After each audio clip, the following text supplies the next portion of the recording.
Innovation can be a tough business. You've had an idea brewing for months or even years. Finally, when your product is ready to sell, the market just isn't ready yet. Or worse yet, the competition beat you to the punch. Thankfully, it doesn't always have to play out this way. Taking the time to consider demand for a product before launch can be a valuable investment. It often comes down to a game of psychology, where you put yourself in the customer's shoes. Considering just a few factors can make all the difference. From magnetism, hassle map, and backstory, to triggers, trajectory, and variation. So let's dive right into Adrian Slywotzky's book, Demand, Creating What People Love Before They Know They Want It.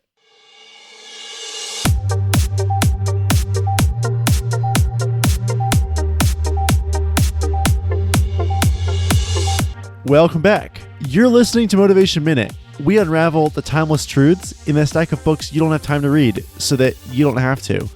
And this week, we have a fun book called Demand, and it's got an awesome subtitle, Creating What People Love Before They Know They Need It. I really like that. Yeah. I think we should get right into what is demand and how the market works with, the supply and demand. It's something that I feel like we don't really know starting out generally. We don't understand because the you're basics. so focused on the idea, not so much on how you'll execute, perhaps. Yeah, or I think we forget to focus on the basics of how the economy works, and because we're wrapped in our amazing business idea. Yeah, I think that's a good idea. Let's do a little bit of that. If you notice, the book title is not creating demand where there was none. It's creating what people love before they know they want it. They already want it. There's already demand in the market, but they just don't know it yet. And you have to find a way to capture the attention of people to realize your product is the best over other options. Yeah. I think you're somehow tapping into their inner desires or things people want already or could use. They just don't really know what it is, or they just don't know that your product is the best yet. See, yeah, and here's the thing. There's two sides to that, because with demand, you could look at it from another book, The Innovators Dilemma. Actually, one of our readers recommended that. So I was just reading this book, and it's about how, your idea, if it isn't mainstream, that means it's a good thing. Like, it could be a future threat, not a threat now. But this book's different because it's like, how do you make your idea a threat now? And so there's this constant tension you have to have, because you don't want to have a product that's not a threat currently, because then you're not going to make money. But then what do you do when other people start out innovating you, already thinking ahead of where you are, a few steps ahead? That's the problem. And there's so many examples of that. There's new products coming out all the time, new apps coming out all the time, new communication, messaging apps, whatever. We never hear about them because either the demand is already filled, or there isn't any demand to begin with. If you can tap into the demand, I think is the key, because it will be filled. Yeah, this book was great. It had so many awesome examples of companies that do this. One that's fun is Zipcar.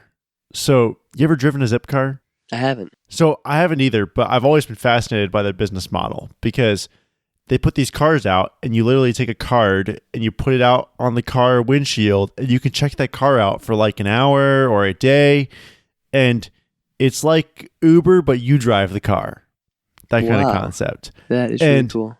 So it's like a car sharing kind of thing, but they don't call it car share because there wasn't a demand at the time for this.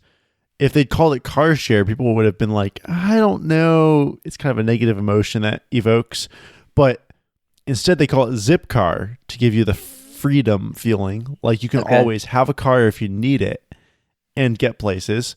And part of the challenge they had with growing was, how do you expand? Because they grew too fast at first and realized they had to shrink down to just go one neighborhood at a time and work with tech-savvy people to work out the kinks in their app, and then build a bigger and better fleet in more and more cities as more people adopted it. And it became like a contagious thing that people wanted to have. They wanted to be Zipcar members.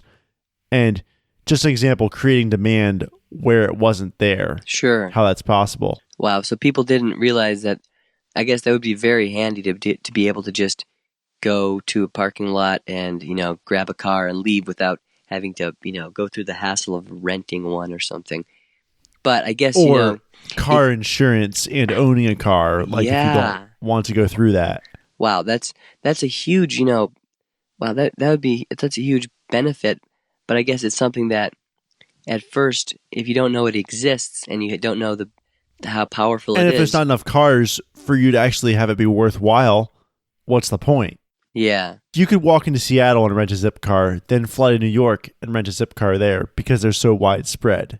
I didn't even know it existed. Yeah, that's wow. I would actually totally do that because I could take a train to Seattle and then just grab a Zipcar to drive around there. And actually, like at my brother's college, they have Zipcars parked so that if you can't have a car on campus, you can just get out for an afternoon, just pay $8 an hour and drive that car places. I feel like that I would, now that I know that this exists, I would use it all the time. But I think it's one of those things that's a perfect example. I didn't know, like I definitely had a use for it, because I sometimes go to a city and that would that's a demand that I have, but I didn't even know I had it because I thought I have to, just obviously just go and rent a car if you need one, but that's so much hassle. I don't want to do that. But Zipcar, wow. That's a perfect example of tapping into something that people already want. They just don't know it. And that's kind of the thing, like getting the visibility is a big deal with demand because if you don't, it limits you severely. There's the principle of magnetism, the book brought up, where basically the function of your product times the emotion it brings out is how magnetic it is. And for you, a function, you would have loved the function of a Zipcar, but emotionally, you had no idea that it was possible in your area. So you weren't that really attracted to it. So that can be a huge difference maker. Yeah, exactly. The thing it talked about as well with making something magnetic is that good is not enough, It has to be extremely good, like irresistible. If I'm guessing if I would have known something about a Zipcar, but you would still have to, get insurance for it, or you'd still have to go through a sign-up process and a big hassle and a, return or different policies and agreements and assign different bunch of stuff, which I don't even know how it works, but I'm guessing it's not too complicated. If it's just good or pretty good, I'd probably just go ahead and rent a car instead. But if it's like I can just jump in with the app or whatever, then, man, I really want to use this service, actually. Yeah.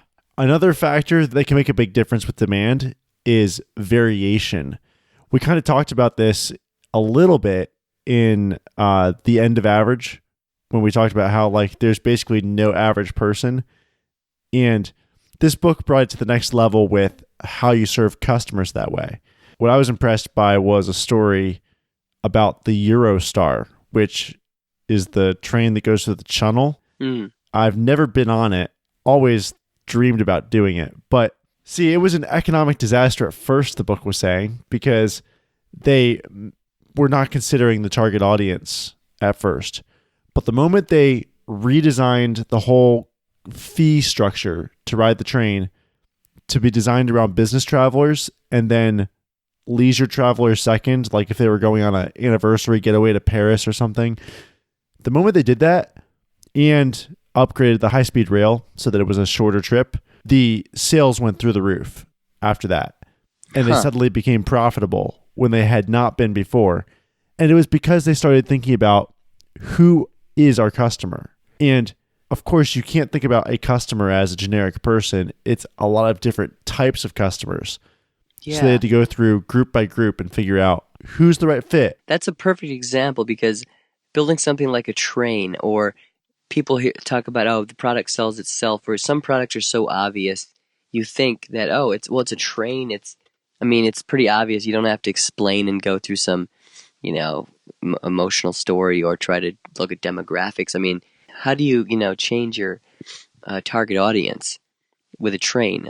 But it made that big of a difference in who they marketed, or I'm guessing how they presented what the train was good for. Yeah. And often we don't want to take the time to stoop down and say, okay, how do we make the people we're already serving more happy than they already are? And it's designing the system around them, and then they start telling people about it.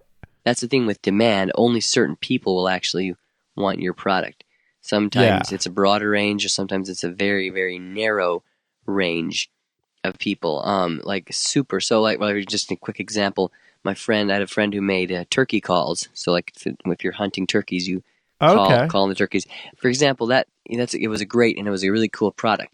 But like, and there is a demand for the product, but most of us aren't interested. Yeah, almost no. But I'm not even interested. I'm not into hunting. But you have to be, specifically into hunting, specifically into calling animals, specifically into turkey hunting, and only certain group of people in a certain area with a very small audience. If you would market the turkey calls to random people on Facebook, nobody's going to get it. That would not work. There's no average customer, I guess. It's like a specific group of people. There's this other principle the book talks about called trigger, which is that lag time between when someone hears about your product and when they actually make the purchase. And you think about, there's different companies that have worked well with this, like Zipcar came up with a way to rent more cars out by spreading them out over a greater population, or like Netflix gave you instant access to stuff so that you just want to buy right away, or Amazon with their delivery speed being 2-day. Like with you, do you have a way that you try to like get people to get off the fence if they're undecided and give them something that kind of pushes them over the edge? Yeah. Recently what I've been trying that's been working is creating a free demonstration of your product, or giving a free sample of some kind. If you can somehow, because I think it takes away a lot of this. I think it solves a lot of these problems by itself. If you can give to somebody else a demonstration of your product, or somehow let them use or experience your product before they purchase it. It's so hard to convince somebody just with words, or and when you give first, they feel less obligated to, there's less pressure on them. They can make the decision they want to when they're ready. I think it solves a lot of these problems. If you have a great product, if you can somehow, if they can see how it works and see and experience it, and seeing is believing, that takes care of all the skepticism they might have, or indifference, because they'll know exactly what it is and how it'll work. And if you're able to give to someone, like freely, actually give them a product, or give them something, if you have a business model that can do that, where you can afford to give samples, but something that they can actually use that benefits them, it almost creates an emotional connection in itself as well, because they're like, wow, someone, he's giving. They're just giving that freely, and in a way, it's like it almost makes them, in a sense, obligated in a good way to pay you back somehow, or to do more business with you. That's the goal, to get more business. So, for me, I've created this free video for a company that sells leather motorcycle jackets.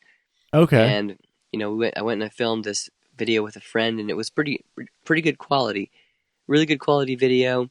I sent it to them, and they're like, "Wow, this isn't," because if I would have just called them up, they wouldn't have. There's so many other video production companies, and they're a pretty big company, so they'd probably end up going with a bigger, more established company than me.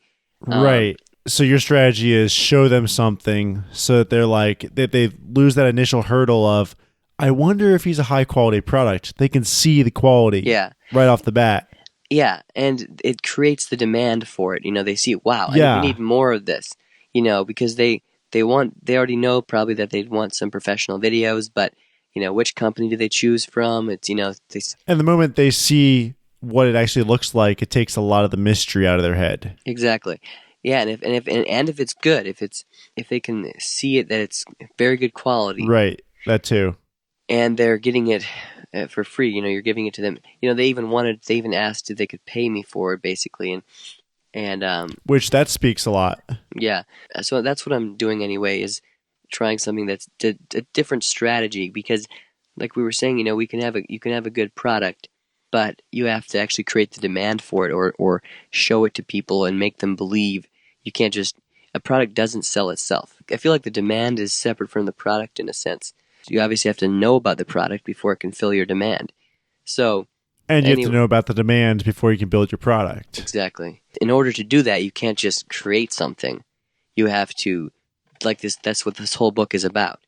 But I guess you're kind of just creating something if there's no demand yet, and you're kind of anticipating it. So, like, if there's no demand for something, sometimes it's a good thing to fill the void, but you don't know what void to fill sometimes. Like, it's crucial to have demand, but sometimes you don't want demand because you want to be first. But being first is risky. Yeah, because I think, well, generally, that's like the saying, if it's ahead of its time. And I think a lot of times that is the case. Or sometimes it's just too cool and too complicated. So you have to strike a fine balance of the function and the demand.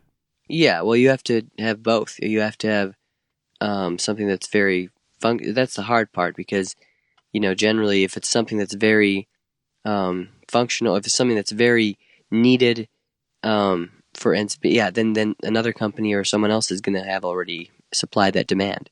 So yeah, there's a balance just between like being new, creating something that's innovative, but not too like new and innovative or too different, or nobody's gonna be impressed by it, or they're gonna have too much skepticism about it. Right.